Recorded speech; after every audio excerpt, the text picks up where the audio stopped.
मित्रांनो, आतापर्यंत आपण भारतीय संविधानाची एकूण 12 वैशिष्ट्ये अभ्यासलेली आहेत.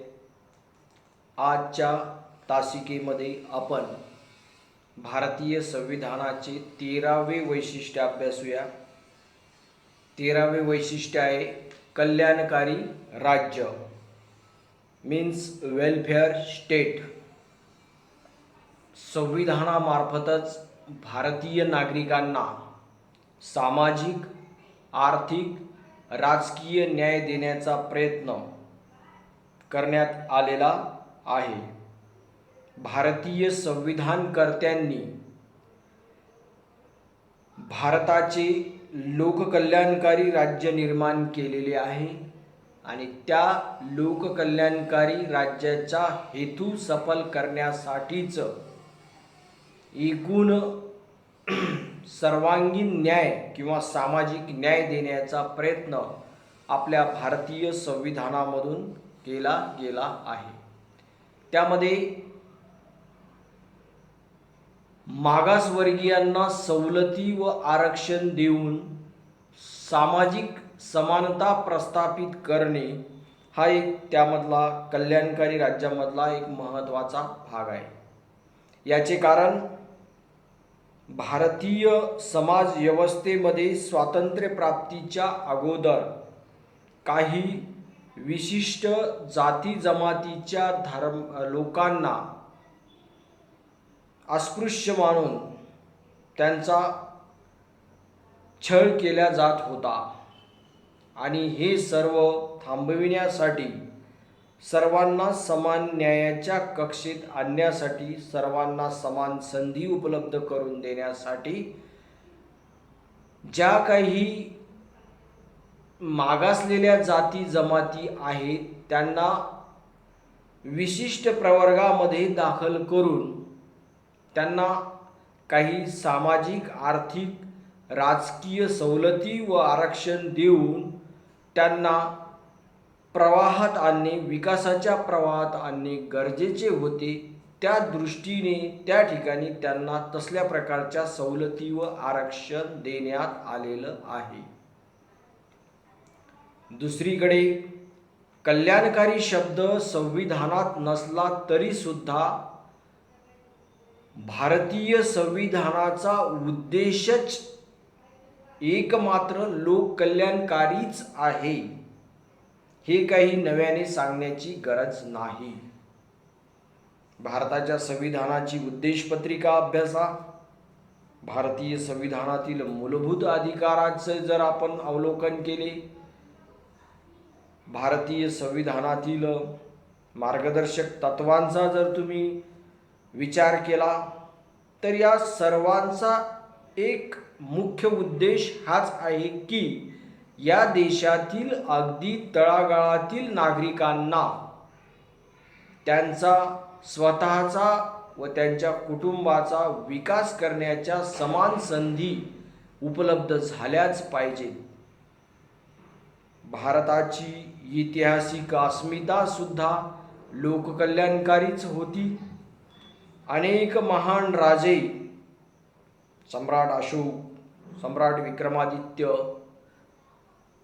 छत्रपती शिवाजी महाराज यांच्या राजकीय व्यवस्थांचा जर आपण विचार केला तर त्या ठिकाणी लोककल्याण हेच एक नाममात्र उद्देश त्या राज्यकर्त्यांचा होता आणि तोच उद्देश आपल्याला या संविधानातून साध्य करायचा आहे. हीच भावना संविधान निर्माणकर्त्याच्या मनामध्ये सुद्धा होती.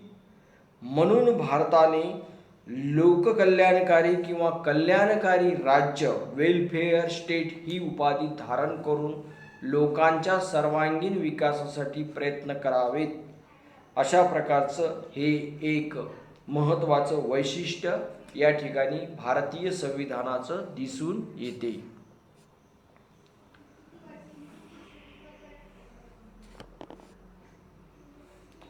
भारतीय संविधानाचे 14वे वैशिष्ट्य आहे धर्मनिरपेक्षता.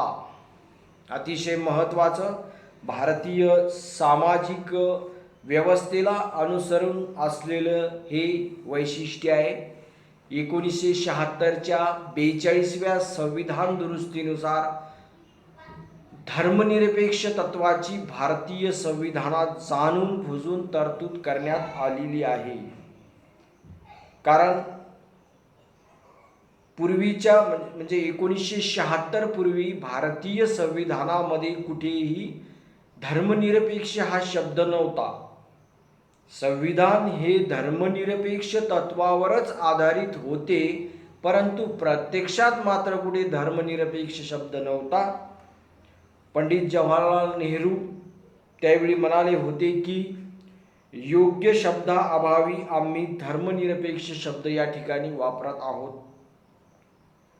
आमची धर्मनिरपेक्षतेची संकल्पना ही सर्व लोकांना धर्माचे स्वातंत्र्य देणे, ज्यांना कोणताही धर्म नाही अशा लोकांनाही स्वातंत्र्य देणे, सर्व धर्माला आपापल्या क्षेत्रामध्ये स्वतंत्रपणे कार्य करता येईल, कोणताही धर्म इतर धर्मांमध्ये हस्तक्षेप करणार नाही, अशी भारतीय धर्मनिरपेक्षतेची संकल्पना पंडित जवाहरलाल नेहरू यांनी त्यांच्या विचारातून मांडली होती.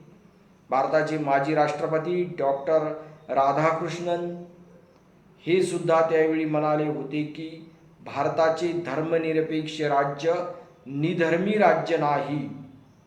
म्हणजे भारतामधली धर्मनिरपेक्षता ही सर्वच धर्मांना सारखा धर्म मानणारी आहे किंवा सर्वच धर्माच्या लोकांना त्यांना धार्मिक स्वातंत्र्य देणारी ही धर्मनिरपेक्षता आहे.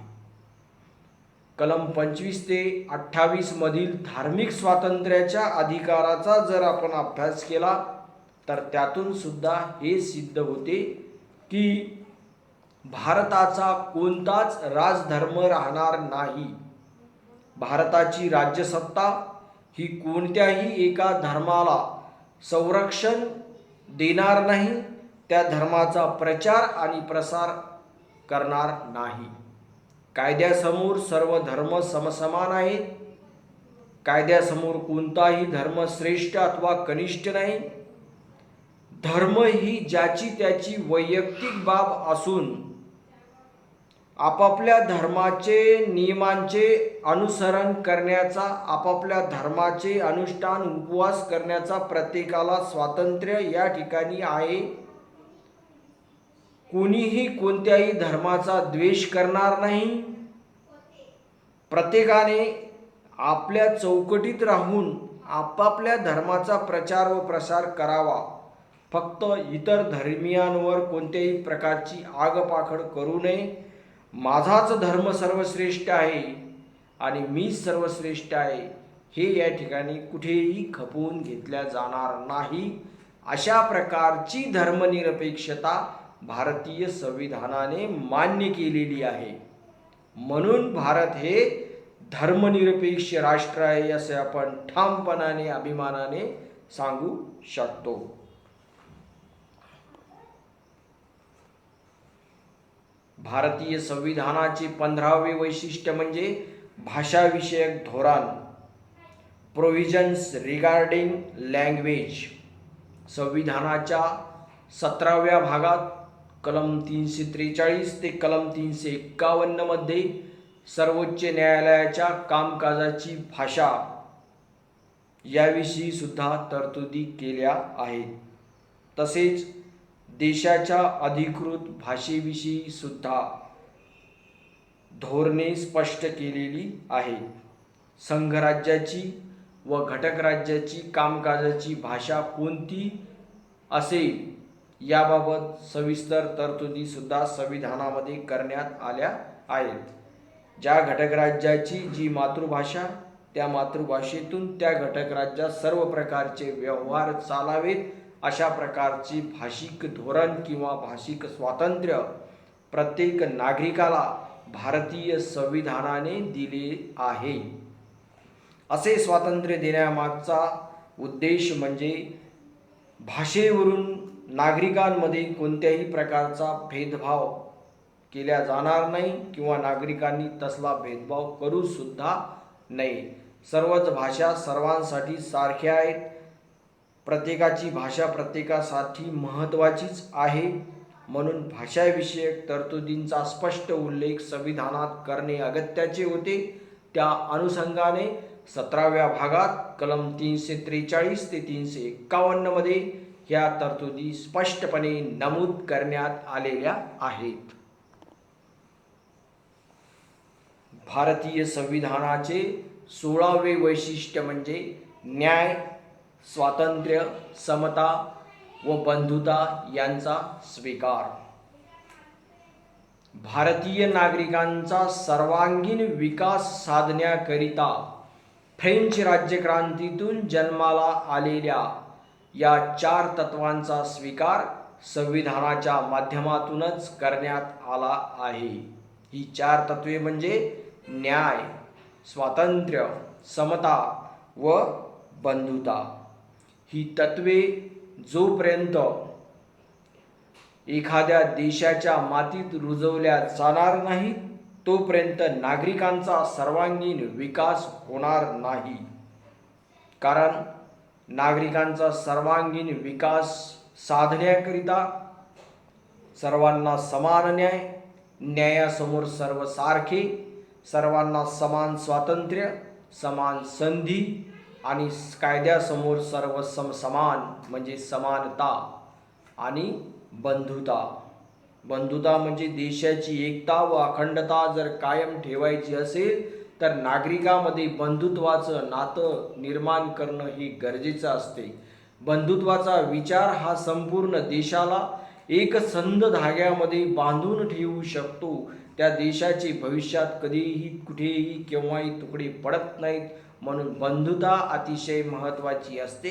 बंधुतेच्या माध्यमातून विनासायास विनाकायदा अनेक गोष्टी पूर्णत्वास जाऊ शकतात. राष्ट्रावर येणारं संकट उलथवून लावण्याची ताकद या बंधुतेमध्ये असते.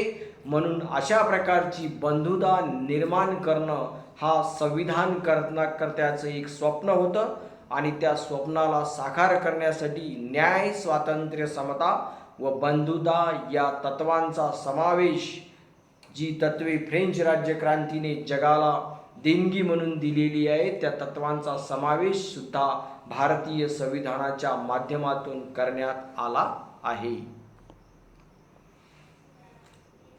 क्रमांक 17 सहकारी संस्था बाबत तरतुदी. कोऑपरेटिव्ह सोसायटीज 2011 मध्ये 97व्या संविधान दुरुस्तीनुसार सहकारी संस्थांना संविधानिक दर्जा देण्यात आला आहे. त्या संविधानातील तरतुदी ह्या 3 प्रकारच्या आहेत. कलम 243 ZS ते 243 ZT सहकारी संस्था या शीर्षकाचा नवीन भाग 9E हा संविधानामध्ये जोडण्यात आला आहे. क्रमांक 2 कलम 19 नुसार सहकारी संस्था स्थापन करण्याचा मूलभूत अधिकार प्रत्येक भारतीय नागरिकांना प्रदान करण्यात आलेला आहे.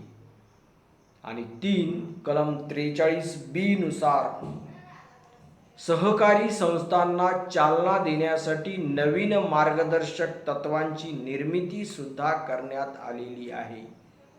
सहकारातून विकास ही अतिशय महत्त्वाची संकल्पना आहे. एकमेका सहाय्य करू अवघे धरू सुपंथ अशा प्रकारची संस्कृती या भारताच्या मातीला लाभलेली असल्या कारणाने एकत्र येऊन मोठमोठी कामे करणे, कामे पेलणे याचा प्रयोग हा सहकारी संस्थांच्या माध्यमातून केला जाऊ शकतो. आणि त्या अनुषंगाने 2011 पासून या सहकारी संस्थांबाबतच्या तरतुदींना संविधानिक संरक्षण किंवा संविधानिक अधिष्ठान देण्यात आलेलं आहे. क्रमांक 18 जनप्रसार माध्यमांना स्वातंत्र्य. जनप्रसार माध्यमांना स्वातंत्र्य देणे म्हणजे उदारमतवादी लोकशाहीचा विकास घडवून आणणे. कारण अशा लोकशाहीमध्ये जनप्रसार माध्यमे वृत्तपत्रे, रेडिओ, टीव्ही इत्यादी ह्या शासन नियंत्रणापासून मुक्त असाव्यात. परंतु या ठिकाणी भारतीय राजकीय व्यवस्थेचा विकास साधण्याच्या दृष्टिकोनातून आणि भारताची एकता व अखंडता कायम ठेवण्याच्या दृष्टिकोनातून भारतीय व्यवस्थेमध्ये टीव्ही व रेडिओवर शासन नियंत्रण आहे.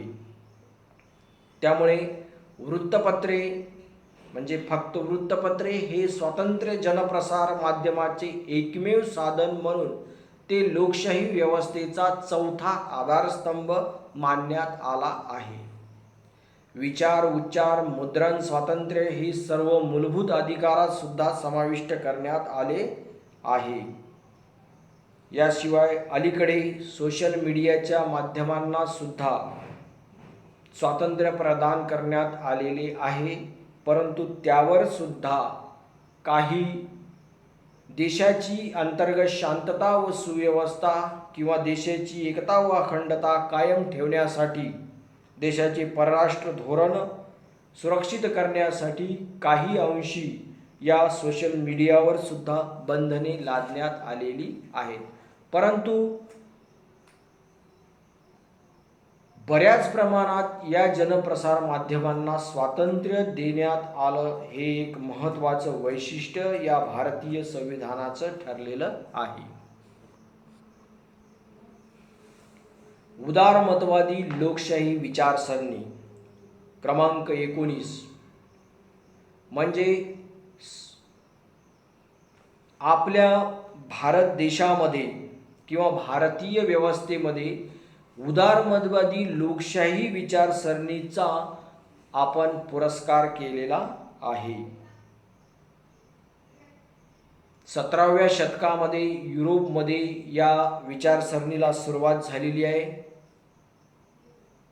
ही विचारसरणी ज्या पद्धतीने इंग्रज भारतात आले त्यांच्याबरोबर ही विचारसरणी सुद्धा भारतात आली. या विचारसरणीनुसार मानवी विचाराचा केंद्रबिंदू मनुष्यच आहे, ईश्वर नव्हे. म्हणून ईश्वराला साध्य करण्यासाठी किंवा ईश्वर हे स्थान सुरक्षित राखण्यासाठी जे काही कर्मकांड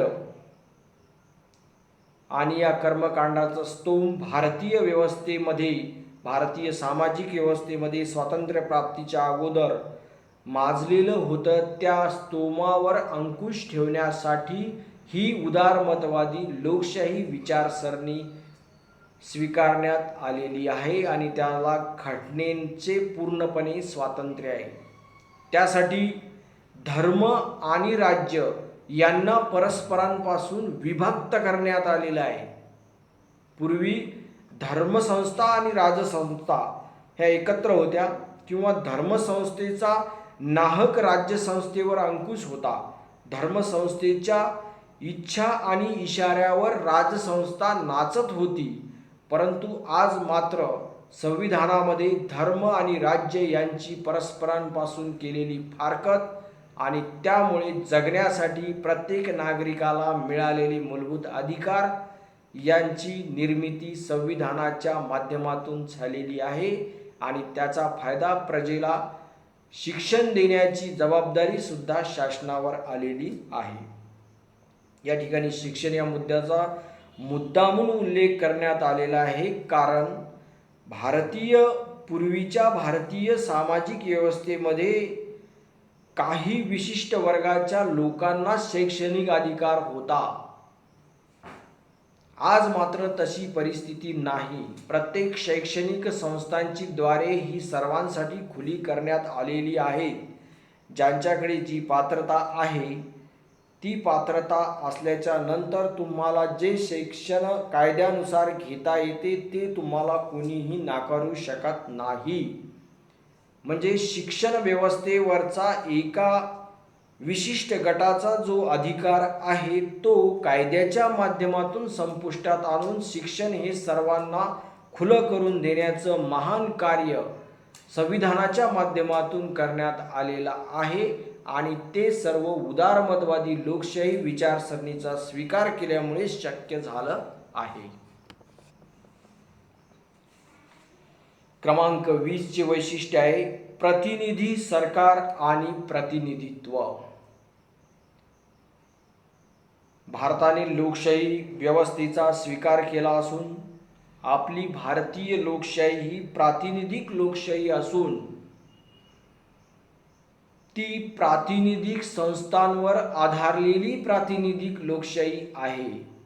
अगदी राष्ट्रीय स्तरांपासून तर स्थानिक स्तरापर्यंत प्रातिनिधी स्वरूपाची तरतूद करण्यात आलेली आहे.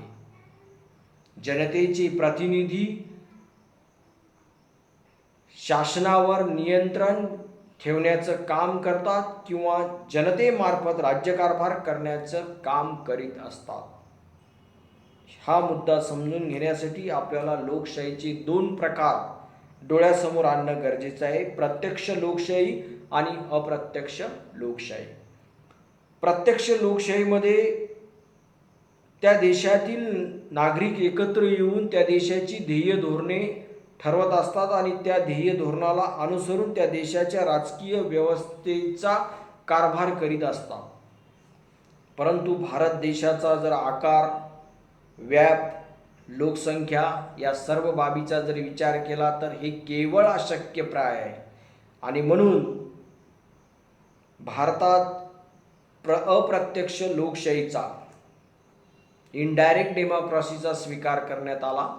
या इनडायरेक्ट डेमोक्रेसीची अंमलबजावणी म्हणजे अप्रत्यक्ष लोकशाहीची अंमलबजावणी करण्यासाठी प्रतिनिधी सरकार निर्माण करावे लागले. यामध्ये मग भारताची संसद म्हणजे लोकसभा, राज्यसभा, त्यापासून तर अगदी स्थानिक स्वराज्य संस्थेमध्ये ग्रामपंचायत, नगरपालिका, महानगरपालिका इत्यादी क्षेत्रात सुद्धा प्रातिनिधिक सरकार आणि प्रतिनिधित्व या तत्वांची अंमलबजावणी करण्यात आलेली आहे. विशिष्ट काळासाठी जनता आपले प्रतिनिधी निवडून देते आणि त्या प्रतिनिधीमार्फत त्या प्रातिनिधिक संस्थांचा कारभार पाहिला जात असतो. केंद्रीय संसद असेल, राज्य पातळीवरील राज्य विधिमंडळ असेल, जिल्हा पातळीवरील जिल्हा परिषदा, तालुका पातळीवरील पंचायत समिती, ग्रामीण पातळीवरील ग्रामपंचायत, तसेच शहरातील नगरपालिका, मोठ्या शहरातील महानगरपालिका, केंद्रीय स्तरावरील केंद्रीय मंत्रिमंडळ आणि राज्य पातळीवरील राज्य मंत्रिमंडळ ही आपली सरकारे आहेत. या शासनीय व्यवस्थेत अंतिम अधिकार हा शेवटी जनतेच्या हातातच आहे. जनताच प्रतिनिधीची निवड करते. लोकप्रतिनिधीमधून मंत्रिमंडळाची निर्मिती होते आणि मंत्रिमंडळ शासनाच्या माध्यमातून विधिमंडळाद्वारे जनतेला जबाबदार असतात. जनता प्रतिनिधीद्वारे शासनावर नियंत्रण ठेवू शकते. त्यामुळे भारताची लोकशाही ही प्रातिनिधिक लोकशाही ठरलेली आहे. आपल्याला पुन्हा जनतेने निवडून द्यावे या माध्यमातून किंवा या विचारसरणीमुळे प्रत्येक जनतेचा प्रतिनिधी हा त्या जनतेला प्रामाणिक राहण्याचा प्रयत्न करतो, काम करण्याचा प्रयत्न करतो, त्यांचे प्रश्न सभागृहामध्ये चर्चेला लावून त्यांना न्याय मिळवून देण्याचा प्रयत्न करत असतो. म्हणून प्रतिनिधी सरकार आणि प्रतिनिधित्व ही भारतीय लोकशाहीची खरी ओळख आहे. त्यानंतर क्रमांक 21 वैशिष्ट्य आहे लोकांचे सार्वभौमत्व. जनतेचे सार्वभौमत्व किंवा लोकांचे सार्वभौमत्व हे एक महत्त्वाचं भारतीय संविधानाचं एक वैशिष्ट्य. भारतीय जनता पूर्णपणे सार्वभौम संपन्न आहे. भारतीय संविधान हे जनतेने बनविलेले आहे. त्यामुळे प्रातिनिधिक लोकशाहीमध्ये ठराविक मुदतीनंतर निवडणुका घेणे बंधनकारक असते. भारतीय राजकारणामध्ये ठराविक मुदतीनंतर निवडणुका घेण्याची व्यवस्था सुद्धा संविधानात करण्यात आली आहे. त्यामध्ये राष्ट्रपती, उपराष्ट्रपती, लोकसभा, विधानसभा, जिल्हा परिषद, पंचायत समित्या, नगरपालिका, महानगरपालिका, विविध सामाजिक संस्था राजकीय संस्था इत्यादीच्या दर 5 वर्षांनी निवडणुका होतात आणि या निवडणुकीमध्ये भारतीय नागरिक प्रौढ मताधिकाराच्या तत्वाचा वापर करून आपल्याला हव्या असलेल्या प्रतिनिधींना निवडून देतात. या प्रतिनिधी म्हणून सरकारची निर्मिती होते. हे प्रतिनिधी सरकारवर अंकुश आणि नियंत्रण ठेवून जनतेच्या इच्छा आकांक्षा सोडविण्याचे किंवा जनतेच्या स्वप्न पूर्ण करण्याचे काम करीत असतात. सर्वात शेवटी जर बघितलं तर लोकच या ठिकाणी खऱ्या अर्थाने सार्वभौम संपन्न आहेत. कारण भारताचं संविधान हे लोकांनीच निर्माण केलेलं आहे, लोकांकरिताच निर्माण केलेलं आहे आणि लोकांसाठीच निर्माण केलेलं आहे. म्हणूनच भारताच्या उद्देशपत्रिकेमध्ये आम्ही भारताचे लोक भारतासाठी हे शब्द अतिशय महत्त्वाचे त्या ठिकाणी ठरतात. त्या शब्दामधून आम्ही हे संविधान स्वतःप्रत अंगीकृत आणि अधिनियमित करून स्वतःप्रत अर्पण करत आहोत. म्हणजे ही जी काही वाक्य आहेत या वाक्यामधून आपल्या निदर्शनास येते की भारताचं संविधान हे भारतीय जनतेनं निर्माण केलं, भारतीय जनतेसाठीच निर्माण केलेलं आहे आणि भारतच खऱ्या अर्थानं भारतीय जनताच ही भारतामध्ये सार्वभौम संपन्न आहे. अंतिमाधिकार हा जनतेच्याच हाती आहे. या ठिकाणी आपण थांबूया. आपण आम्हाला ऐकलं त्याबद्दल आपले धन्यवाद. थँक्यू.